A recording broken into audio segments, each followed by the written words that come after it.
3, 2, 1. Off you go. Kia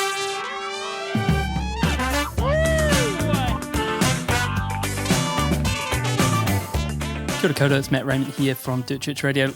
From time to time in the history of DCR, Eugene and I would turn the mic on ourselves to check in on where we were sitting with things. It's been nearly 1 year since we had a big change at DCR, so what better time to check in with my new, and I'm putting that in scare quotes, co-hosts, Ali Pottinger and Andrew McDowell. So tonight I'm going to be turning the mic onto them to ask them a bunch of questions about their year at Dirt Church Radio. But first, I wanted to ask you guys about 24 Hours of Blue Lake. How was it? It was so good. It was kind of weird because I was there during the day and Andrew was there at night. And so I got to enjoy the beautiful weather, lovely trails, good company. And then I heard that Andrew had gone later on. But can I just tell you, I had to have one highlight, okay? So you know how Blue Lake's like quite quirky and, you know, kind of a grassroots, quirky, fun, do whatever you want event because it's just 4 mates organising it. Well, they do giveaways and I had taken our DCR patches, so I haven't even told you this, but Matt had given me like a bunch of DCR patches and I was like, well, I'll give them to people that listen. And Sarah's son, Freddie, so he was like, oh, can I give them away? And I was like, well, you have to ask people if they know what it stands for. And then if they know what it stands for, they can have one. So that's good. Yeah, so so I'm standing there at this shoot and people are running up, you know, that hill that kind of gets you to the tent where you can mark your lap on the board.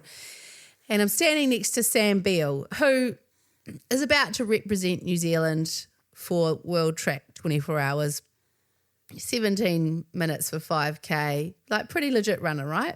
Yep. And looks a bit like Captain America. Yeah. So standing next to him, standing next to Sean. Is that leg day? Sam Beale, he's just super jacked, like the vanilla Super gorilla. jacked. He's super jacked. Yeah, right. So I'm standing next to him, having a chat, and standing next to Sean, who's on the mic. And so Sarah's son, Freddie, comes up to Sean and he's like, Sean, can we give these away on the mic? And Sean's like, we can do a giveaway. So he goes on the mic, he's like, if anybody can tell me what DCR stands for, they can have a spot prize. So Sam puts up his hand, he's like, I know, Dirt Church Radio. And Freddie, who's 9, turns to Sam and he just goes, you're not a runner, pointing at him. And Sam's face just drops, like his jaw is just on the floor. He's blushing and he's like, oh. And honestly, I could not stop laughing all afternoon. And then they were doing another giveaway later where they were like, oh, if you can come and do 10 press-ups. And Sam's just like, I wasn't going near Freddie again.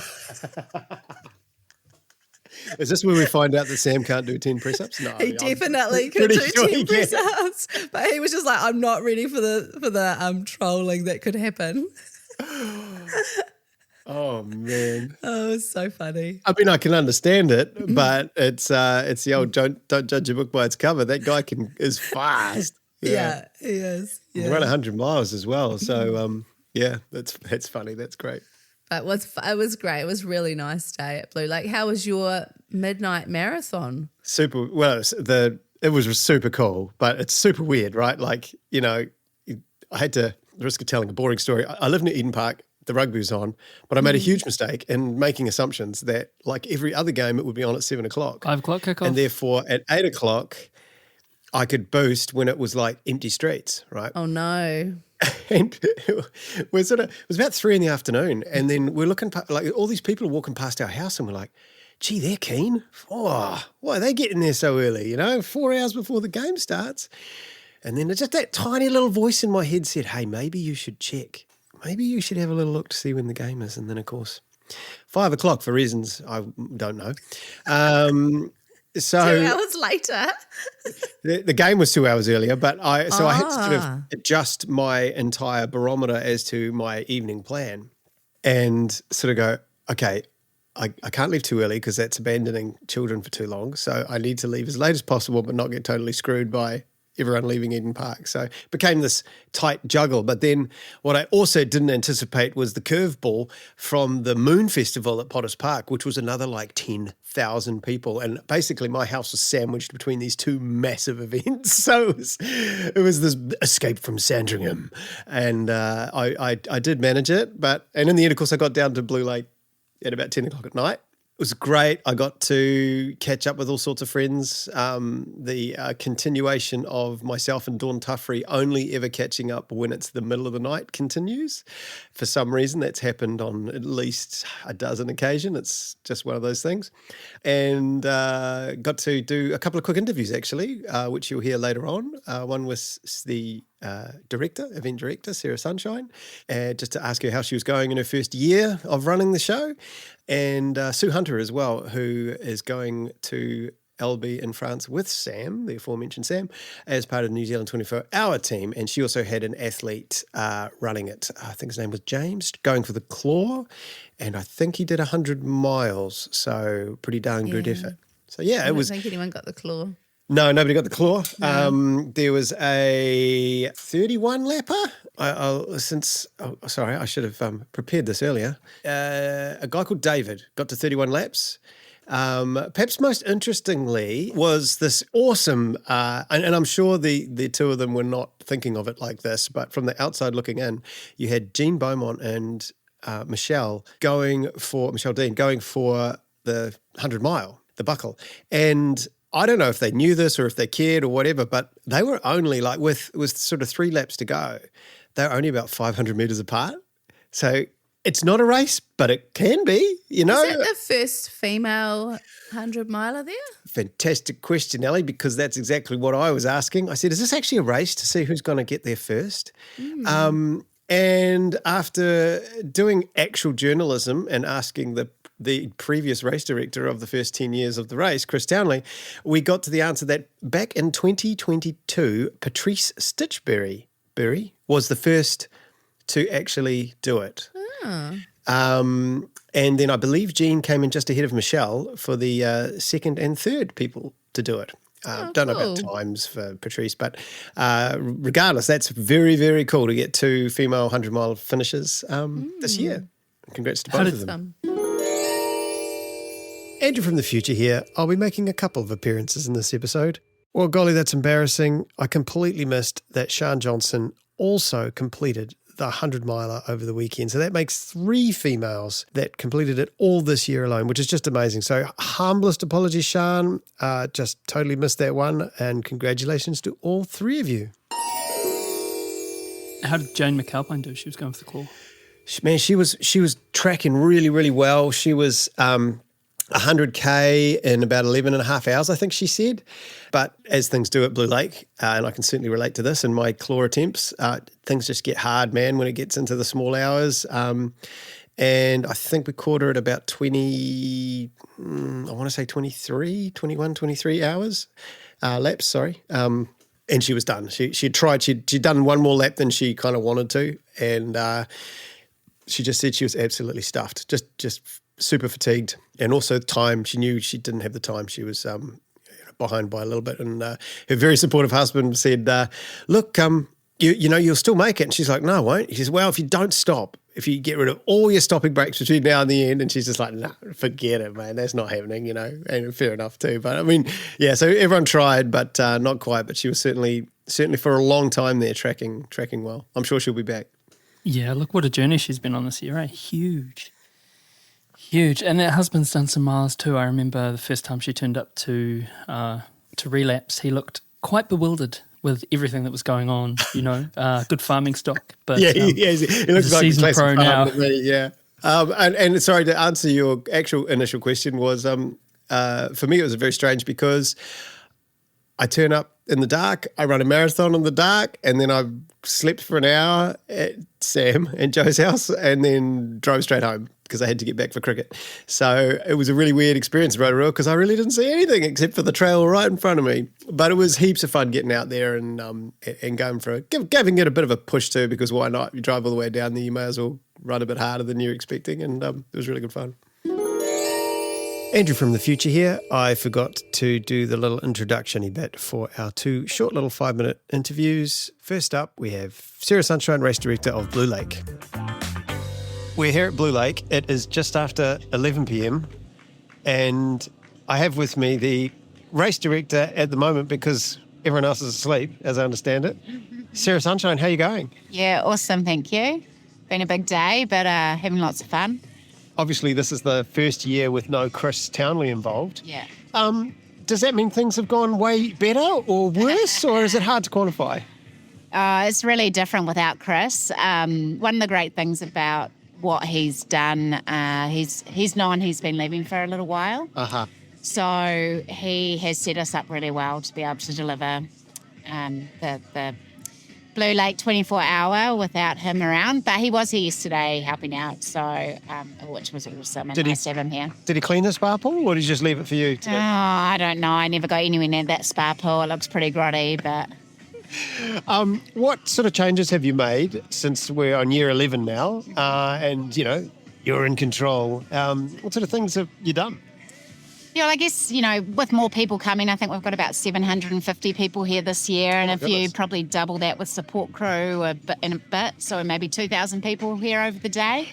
We've introduced a number of kind of safety bits and pieces. And I think we try not to make it, we try to keep it really grassroots where we can and just introduce that without people really noticing. So that's been some stuff. We've got food carts nowadays. We just try and make it like an event that's really cool to come to, and you can get everything you need while you're here. So, yeah. I mean, I couldn't believe I turned up here an hour ago, 10 o'clock, and I was kind of thinking about previous years, and, around that time, getting towards midnight, basically you can park wherever you like, it's nearly empty, and that's, there's a few people hanging around, but she's pretty quiet. It was nothing like that this year. I had to drive around for a car park at 10 o'clock at night. Yeah, it's Kurt asked at the start how many people were new, and I would say over half the people who are taking part today are new, and lots of them are here just to run for 24 hours. So they're not here to do the mug or the buckle like people were in the older days. They're here just to run for 24 hours. And so that's probably why you're seeing this, we're blown away by the amount of people still out on the course and the supporters who are, out here. Normally it's a few people. So yeah, it's crazy times. I mean, I've been out here in the middle of the night far too many times, and it's really lonely normally, but I'm just watching everyone come and there's a constant flow of people still going. Yeah. That's remarkable. Yeah, and it's awesome for the people who are out on the course and maybe feeling a bit tired. And we've got the midnight marathon about to start, so there'll be some energy there, the 4 a.m. half. So, yeah, it's just pretty awesome, really. Well, so we've got a fella coming in a full fire suit right now? Yeah, that was Paul. He did his first 100 last year in a full fire suit. He was fundraising. And he'd only done a marathon before that, and he did 17 laps, so it was pretty epic actually. And he's come back because he loved it so much. Yeah. Mate, has he got different goals this year? Yeah, I haven't had a chat with him about what his goals are. Okay. He was fundraising for a young girl who came down and did a lap as well. Lovely. He comes down from Whangarei. Oh, that's a phenomenal effort. So we've got a few people trying the claw this year, giving it a go. Yeah. Anyone on track at 15 hours in? Yeah, it's interesting. It's close battle there. We've got James out there. What's James's surname? And Jane McAlpine. So they're both on track at the moment. Wow. There were 4 that started. There's 2 really still in the mix, and I think both of them are really strong contenders. I mean, known Jane for a long time, so really hoping that we see her get it. We've only had the claw go twice before in 10 years. So. Don't I know it? Right, so, someone was saying before that, everyone gets to midnight and then they fall over. So let's hope that we get these 2 through and get someone to take home that claw in the morning. Well, wouldn't it be amazing? First female, that would be something. So go, Jane. Fingers crossed for the best on that one. And look, I just congratulate you on what appears to be a massively successful event so far. Obviously, we're getting into the little hours soon. The weather's amazing. Are we expecting any rain overnight? No, we're not actually. We're looking at the rain radar before, and I don't know where it was meant to rain all weekend, and it seems to have left us alone, which is awesome. Yeah, it's perfect running weather out there. So fingers crossed, and we'll see how it all shakes out in the morning. Yeah, enjoy the midnight marathon. Thank you, Sarah. No Dirt Church Radio. And now, here's Sue Hunter. Continuing our Dirt Church late night interviews, I have with me Sue Hunter. She's got a pretty big event coming up. Do you want to tell us about it? We're going to France, Albie, and doing the 24-hour world champs. 24-hour, yeah. Thanks to Sarah for yelling through. Was that number 17, actually? Just giving you some vibes, some atmosphere. How far away is it? It's October 18th, so 3 weeks. 3 weeks away. How you feeling? Nervous, very nervous. Yeah. You've done this before. You've travelled. You've you know. This will be my third New Zealand event, but the qualifier, in order to get here, I managed to hit a PB. So the pressure of feeling that PB is quite epic. Do you feel though that might be a trajectory, and the PB is just part of the journey, and you're on your way to even higher heights? It's part of me is like, yeah, I've done the 181, so I can do it again, right? The other half is like, how the hell did I do that the first time? What did I do to make it happen, and how do I replicate it?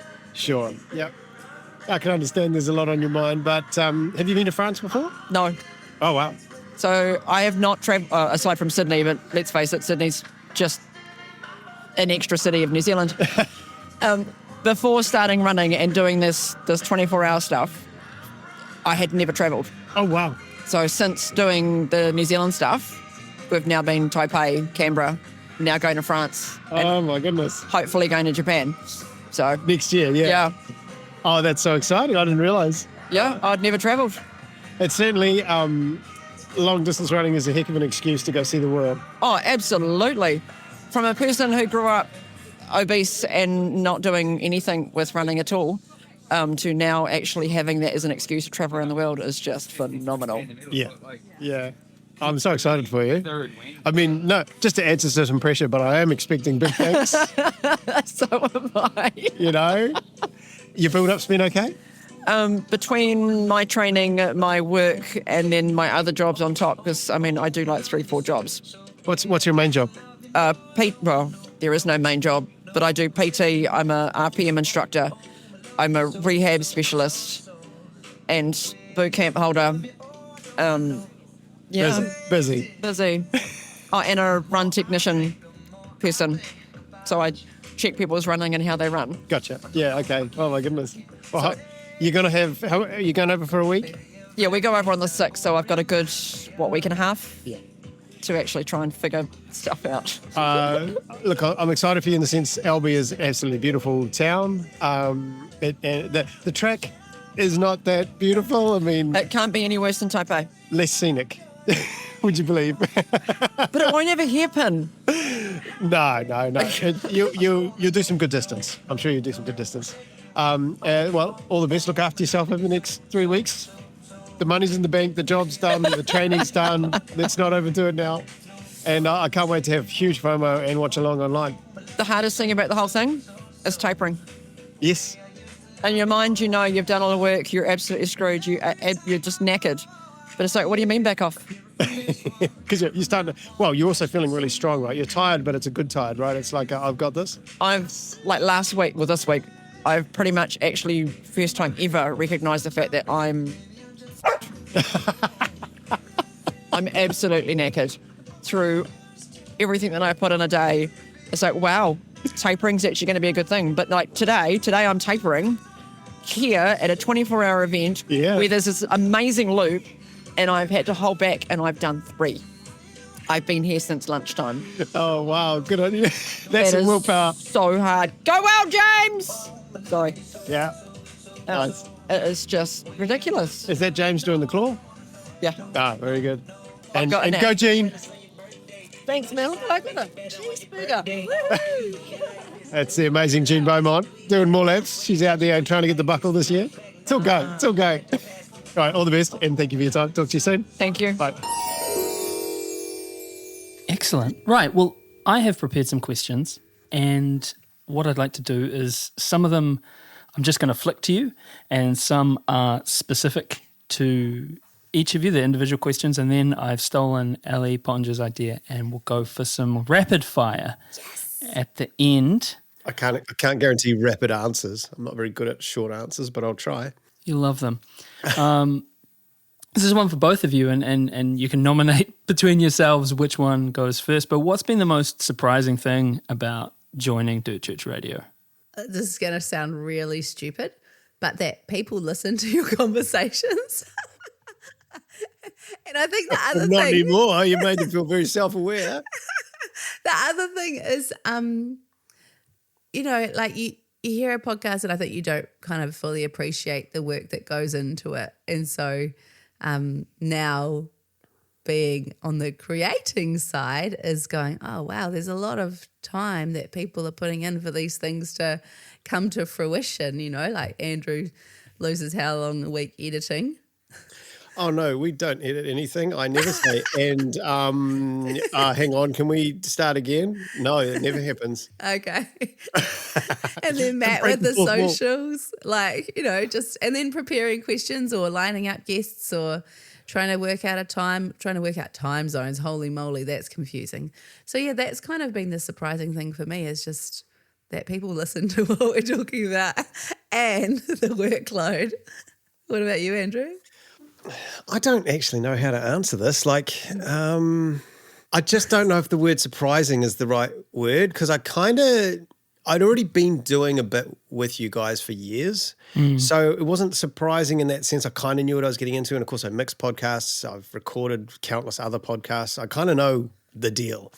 Maybe not being told that I suck. That's surprising? Yeah. People have been really positive and I guess Kiwis are generally pretty good. They don't tell you suck to your face. So feel free to don't. Maybe give me some perspective. I don't know. But I think people seem to like it and seem to be very positive, and that is really nice because I think I said to you when I first sort of joined, I said that I want to use this as an opportunity to give back time and knowledge that I have to the trail running community.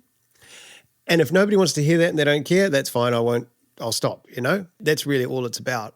And I've definitely felt that people do take on board, especially not giving kudos for under 4 kilometres. That is a very important thing. No. That came up quite a few times while I was down at church. Was that well received, Andrew? Or were they like, dude? Yeah, I didn't get a lot of hugs for it, but that's okay. It's nice to get some banter amongst the community. I was reflecting on a run I was doing the other day.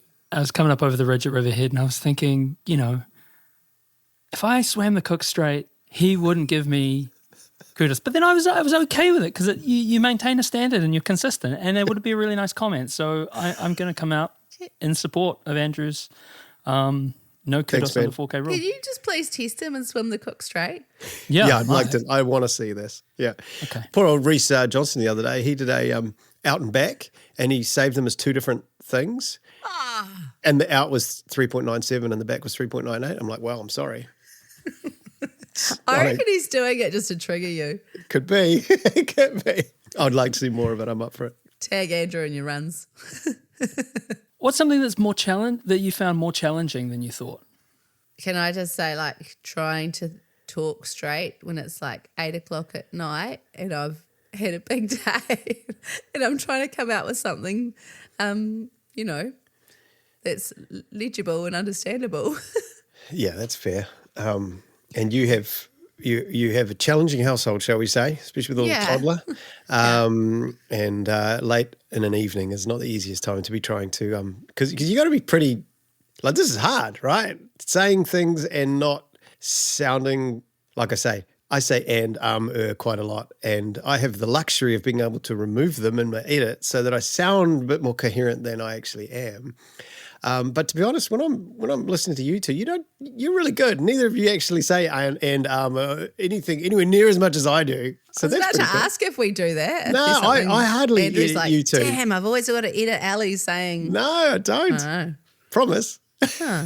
I'll show you the edit sometime, and you'll see this massive chop of me, and you guys are just this lovely smooth thing.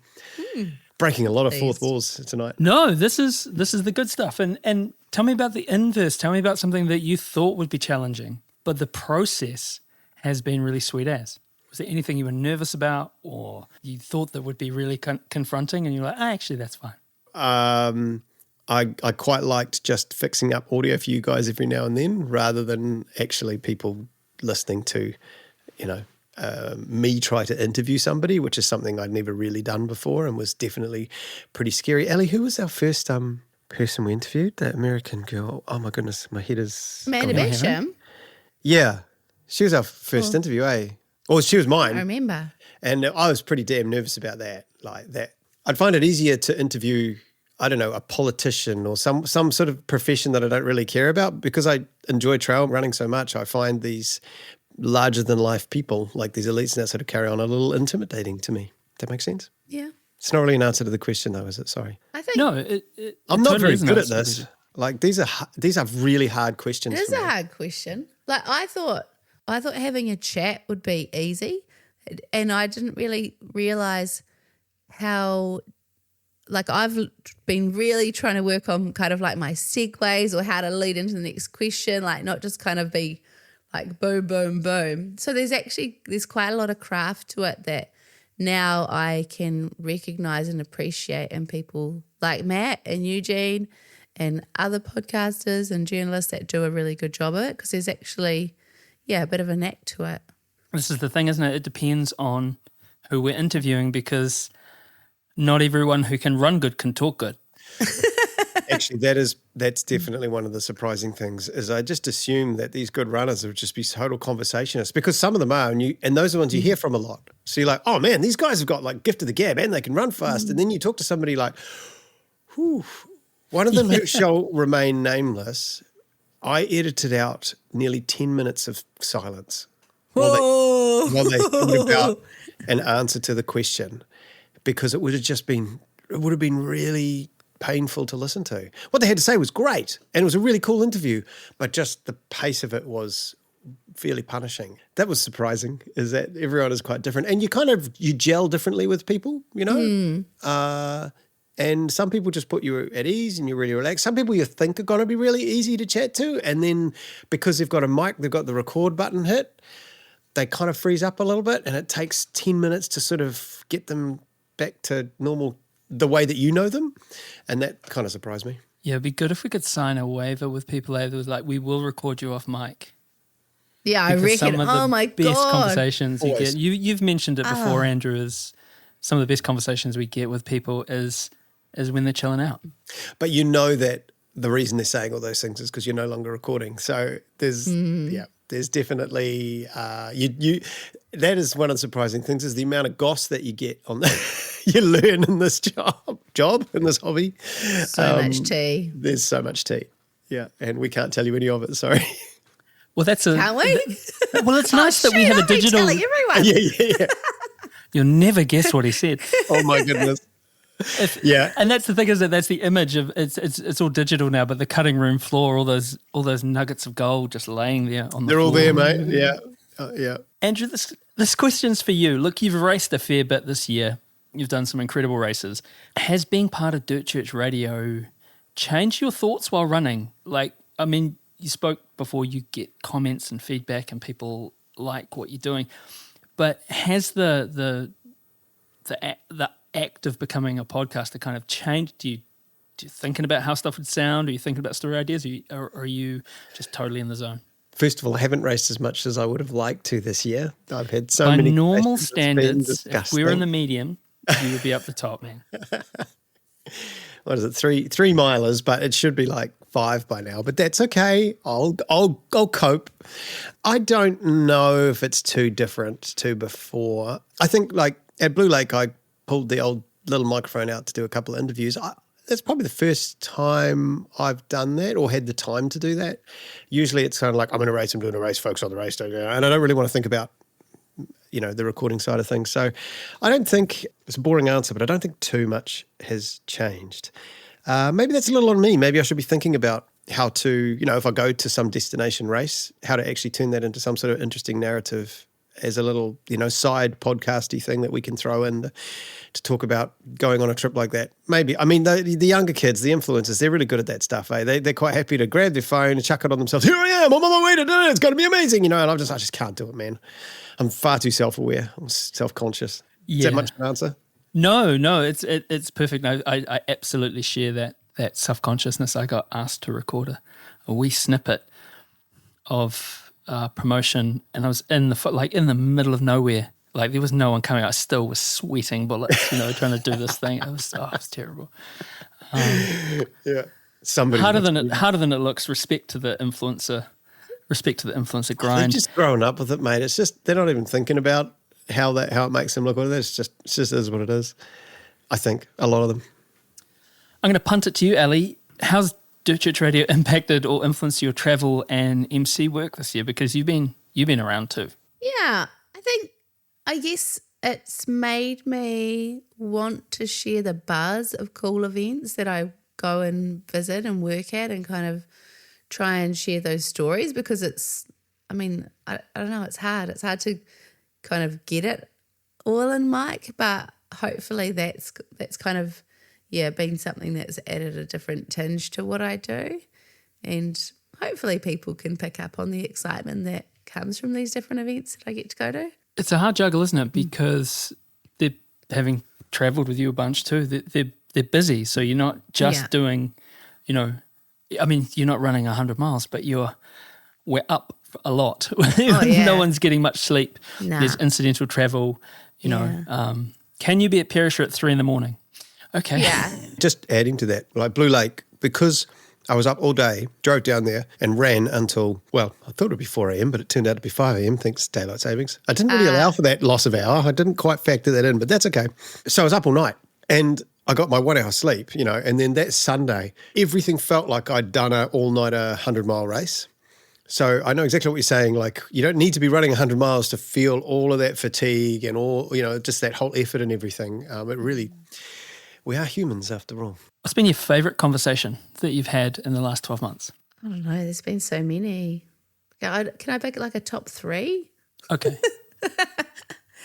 I love the chat with Abby Hall and Jasmine Paris. Like, she's an absolute champion. So that was one of the, if I was thinking about my running idol, it's probably her. And then I just love the chat that I had a couple of weeks ago with Justin Grunewald. Really enjoyed that. And then obviously like our kind of fortnightly banter where Andrew slides in eating his dinner and swearing about whatever's going on in his day, and Matt and I are just laughing whilst Andrew's having his... It's really good. It's going cold. I need to hurry up and eat it. Shut up. Yeah. So no, I enjoy that, like just kind of having a laugh, having a catch up and talking nonsense about running. What about you, Andrew? Well, I'm going to be biased and say that I really enjoyed my double with Stephen Redfern and Sam Harvey. I found both their stories really interesting, engaging, just their headspaces where they're at. I find them both very easy to talk with, and just it's one of those. They are a good example of people that you are instantly relaxed, instantly chatty, and away you go. And the questions just flow. Neither of them I had no questions written down for either of them. It just rolled. And those are it's always nice when you don't have to refer to any notes. Matt, what's been yours? Sage Canada. Oh, Sage. And for the reasons that, there was that photo of us in 2014 that I posted up. And also he has a somewhat of a prickly persona. He can be quite prickly. And then he's getting into these, bloody Twitter fights with Jason Coop, and your boy Scott Durex made him, after we did that interview, and we were all really happy, and then looked at the Western States thing and they were calling him a virgin and all that sort of stuff. Like, he really does take quite a bit of heat. Quite a bit of heat. And I think,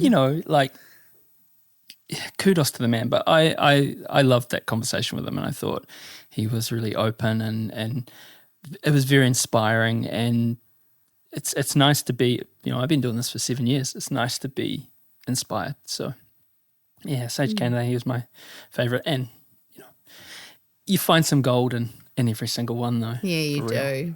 He's a pretty good piano player too. Yeah, he's a double threat. Okay, so we'll move on now. We're borrowing an idea from Ali, shamelessly stealing it. Let's get into a rapid fire round, and this is going one about. Okay, so we will alternate questions, starting with you, Mr. McDowell. You're on the clock. Most underrated race in Aotearoa. Well, Obviously, I'm going to say Northburn because I think everyone should just go do it. But I'm pretty biased. So is that underrated? So ignoring that one, edit all this out. No, don't. My No, no. thinking- I was totally expecting this. I was like, this is going to be textbook Andrew. We're going to have Northburn, but he's also going to try and think of something else. Oh, yeah, I know. I am. Honestly, my children are constantly telling me, you're going to do this, Dad, and then you're going to do that. Yep, you did it. And I'm like, they've just got me so worked out. I'm so predictable. It's ridiculous. Anyway. It's good to be predictable as a parent. It's an maybe. Yeah, it is. underappreciated Okay, skill. Thanks, man. Thanks. I still don't have much of an answer for you because most races become popular because they're good. So it's the self-fulfilling prophecy. Ali, most underappreciated stress of coaching. I guess that buy-in that you have with an athlete and knowing what running means to them and really wanting to get the loading right for them so that they stay in the game and achieve their goals. Like for me, I feel that kind of weight of responsibility and really want to do my best by people and to see them achieving. Andrew, flat or fizzy? Flat. Fizzy gives me hiccups. Fizzy's great. It gets all the good burps out. You mean like during a race or in life? Hey, you define the terms. Generally, and actually it's both, so it doesn't really matter. But definitely during a race. Fizzy's a nightmare in a race. Do you reckon? Absolutely. When you bang a bit of Coke into your soft flask and it swells up like that. And Oh, yeah, you don't want that. You But gotta- when you drink it, You got to get rid of the air. So if you put Coke in, if you squeeze out all the air, then you're good. That's the mistake you make once, eh? And then your bottle's like exploding almost, and you're like, "What have I done here?" But I mean, I can understand like racers can't be buying 100 bottles of Coke and opening all the lids a week beforehand, or it's not going to work. So I understand that you just have to put up with it. But I thought you were just meant to dump a spoonful of sugar in and it flattens the Coke. sounds good to me. I don't know. Yeah. I believe so. It works, does it? I believe so. Ironic, considering they're Yeah. full of sugar already. I know. Extra sugar. Okay. Try it and see what you think. Yeah, Henry. yeah. Ali, what's the most surreal or funniest excuse that anyone's ever given you for not hitting a prescribed workout? It's not an excuse, but, well, more just like people haven't read the notes properly. So some of the random stuff that people have gone and done because they haven't read the notes about how to do the sessions. So like back-to-back long runs, I think it was Mel Mack ended up doing did she end up doing 2 marathons in a day or 2 half marathons in a day? But they were meant to be, like Saturday, Sunday. It was quite early on. And we were like, wait, what have you done? Quality double day. Take the Yeah. next day off. Fantastic. I know Megan Coffey, she was the winner of UTA Mila this year. She'd, years ago, turned her repeat session into a hill rep session by accident. So she kind of doubled the effort. So there's again, it's like not reading the notes properly. So you just I think that's more it. I'm trying to think if there's been any other funny ones. I mean, people forgetting shoes or forgetting sports bras or clothing items, so they haven't been able to go for a run. Andrew, what's your favourite key to composing? F sharp major Thank you. Perfect. or G flat major. I'm fine. I can swing both ways. Why? It's the most beautiful key. Everything sounds lovely. It's a rich, warm key. Who knows why, but it is. Obviously, it's a little more challenging. F sharp major has 6 sharps, so you're mainly on the black keys. A lot of composers will use that when they need a cue to sound rich and warm. An additional question, Andrew, what's your favourite overall key? And by that I'm talking about any type, house key, boat key, bike lock key. I'm in the process of trying to remove all keys from my life. We have no house keys anymore, which is amazing. So everything's, fingerprint or keypad. Neither car uses a key, it's all the proximity stuff. And I just still have a key for my studio, but I'm going to get rid of that too. So my favourite key is no keys at all. I hate them. Solid answer. Ali, bush or beach? I'm going to say both. Something like Toys Track, where you get the best of both worlds. That's a dream. Which track, sorry? Toys Track. Where's that? Oh, have you not run Toys, Andrew? Whakatane. Yeah, that's an awesome event too. Yeah, so you get a bit of bush, bit of beach. That's the Is that up dream. on the hill there, at Whakatane? Yeah, so it goes over. So the bush section goes over the hill, and then you come around kind of that coastal section. So there's kind of stairs, and you run along the beaches. Yeah, or Tara Wairere. Oh my goodness. And then over the hill again to get to Ohopi Beach. So it's pretty cool. Yeah. I had to play the last post at Ohopi Beach once Did you? for a veteran that died. Aw. No pressure, just like there's a cemetery there. I think it must be up the hill somewhere there. It was a long time ago. I was a teenager. And there's nothing like having a whole bunch of veterans standing around a grave with you playing the last post up on a windy, isolated hill to put the fear of God up you. Went okay, though. Went okay. It's quite a solemn moment. Yeah, sorry. Yeah. No, it's lovely. What an honour and what a good thing to do. It certainly is. Gun to your head, one distance for the rest of your life, Andrew McDowell. You can't prefer to run distance. You can only run one distance for the rest of your life. Every run. What is it? Like Oh, every day. run. Oh, Yep. Well, that changes the answer, doesn't it? One race distance? Easy. No, one distance. Well, I guess it would be 10K. Supplementary question one, what surface? You have one surface. That includes very topography. Like This is very non-Sage candidate. Any distance, any surface. one distance, one surface. That's my coaching. Yuck, I hate it. Oh, I don't know, man. Like, variety is the key of life. Can I, Not in this scenario, it's no. not. I guess it would be a dirt trail with some occasional things in it to keep it interesting if I had to choose one, but that would be hell, having only one surface to run on. I'm surface agnostic. I like to run on everything, from a running track to horrible, rocky, climby things. Ali, what about you? Oh, I didn't think I was going to get that. Damn Well, it. now- I'm changing it up, you know. I'm unpredictable. No, it's stink, isn't it? It's a dumb one. Yeah, that's a hard one. I think I'd probably be 5K because then you could do double days or triple days if you wanted. And then You're introducing new options to the Loopholes. The loopholes. Am's just going to work out. I'll work it out. I'll work out a loophole. And then surface, it kind of has to be trail, doesn't it? But then it's a kind of limiting because, like, what if you're somewhere where there's only road and then you can't run? So that's kind of sucky. What you do is you grab some rocks and you sprinkle them in front of you. Oh, while okay. you're- Yeah, just have a dirt chucking out. You know, like Yeah, that yeah, feed the throw chicken some- dance move. people with You do that wheelbarrows. with your bum bag of dirt. Yep. Sorted. Okay, we've found some good loopholes, Andrew. And then after you've done it a few days, it'll just be there permanently. All right, Ali, choose this one at your peril. Most overrated race in Aotearoa. I didn't want to get myself in trouble, but I'll still get in trouble because the wild. Why? Oh, no. Come on, it has to be the most overrated. It had all this big hype. People invested. There were talks about it. Like and- literally invested. Yeah, invested, and you I'm had never getting my 800 what bucks was back. it? The certificate thing or something, and Oh, the then passport to be wild? There you Passport of go, wildness? and and then no race. So that's got to be the most overrated. Come on. If you're listening to this, Mel, we're very sorry. He's not listening to this. We were down at Blue Lake when notice of the cancellation came through, and people were legitimately crushed. It was so Oh yeah, you would have hard. been.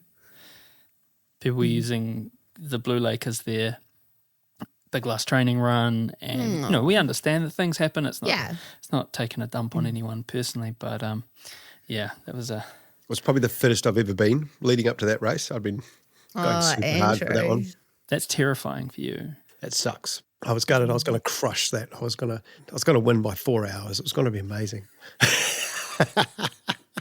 And no one will ever know. So do I get a tick for that? Is that most overrated? It's a good Well, race. it's your it's your metric. My hot take.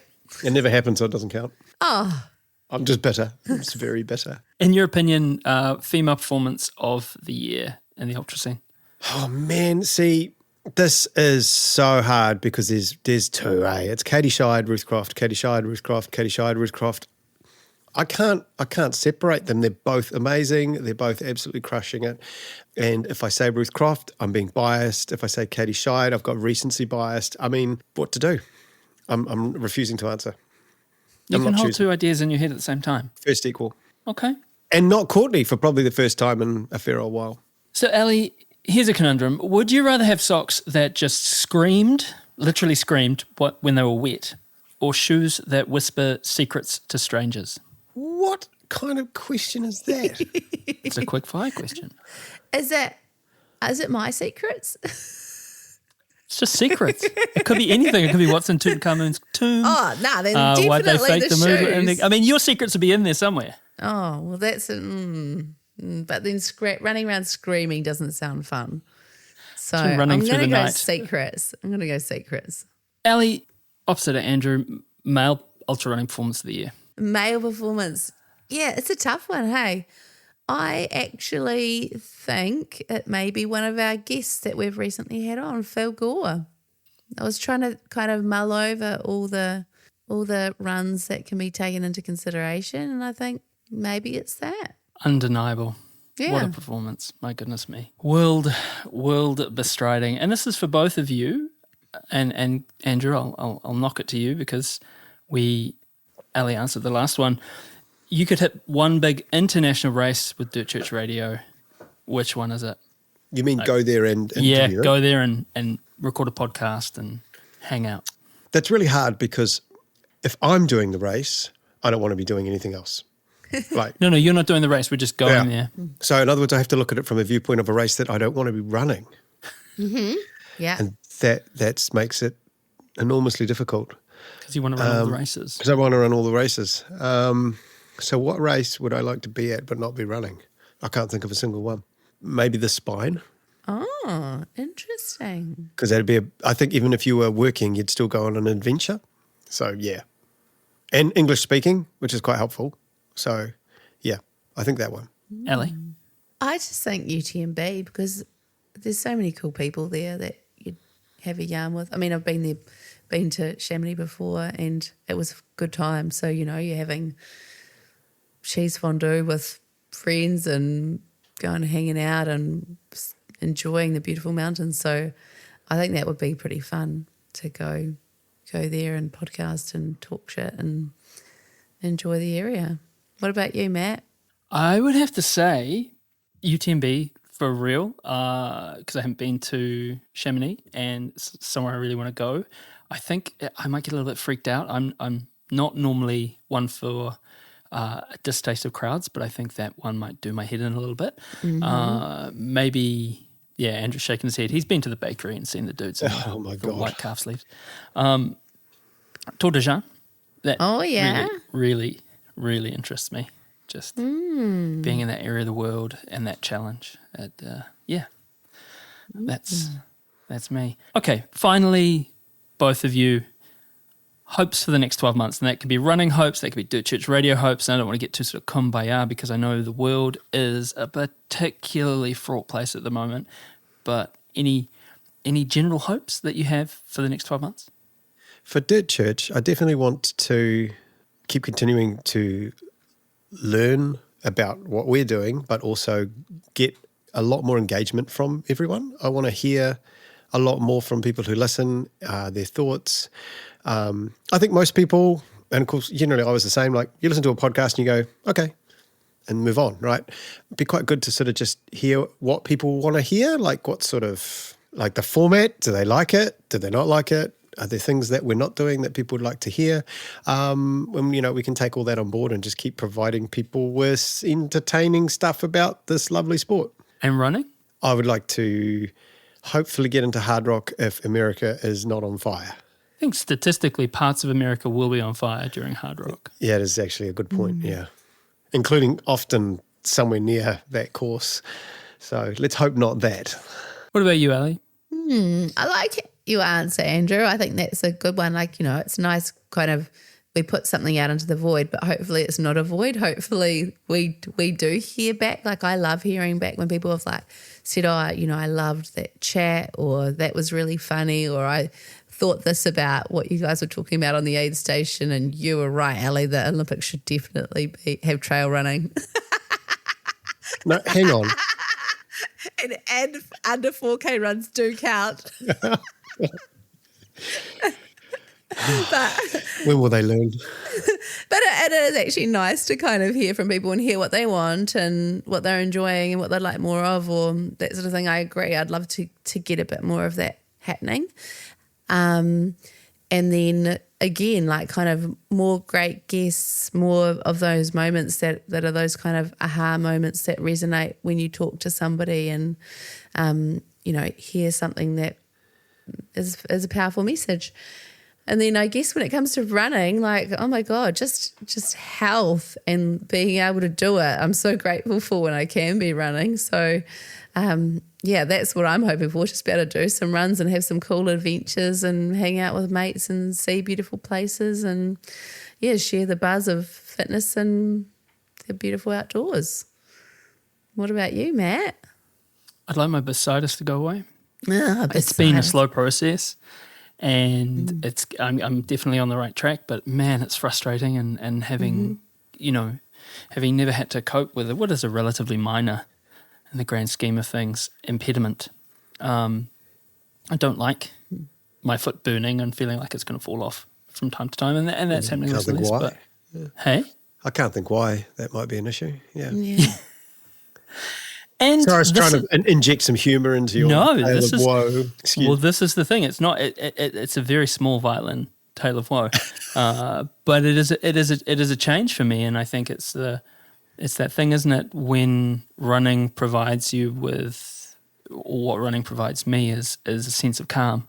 I'm more coherent when I run. I'm nicer to be around. I'm braver. I'm kinder. I'm all those good things. I'm all that sort of best version of myself. Less avoidant and disorganized. It has been a challenge. So that's for my running hopes, is just for that to continue to abate. And with Dirt Church Radio, I just want to keep hanging out with you guys. I would like to see, and this is a controversial opinion, a global end to social media. I think it is the great Satan. It is a cancer on our lives, and I think that I would be. There's a lot of good and there's a lot of funny stuff with it, but I think in terms of what it has done for running culture, I pretty much feel like I'm at the end of my tether with it.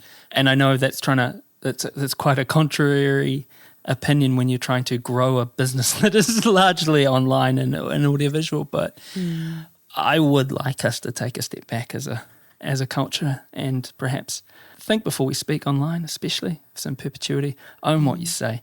And but then we wouldn't have Crush the Cargill memes, and I quite like that. They've been pretty good lately. Yeah, they've been But pretty hang on, good. let's not encourage them. No. The David Bain Ultra was the it's David pretty Bain paper run ultra in Dunedin that they're proposing would be a thing of the newspaper 21 or whatever. Oh, okay. Yep. Oh God. I did So not know about that.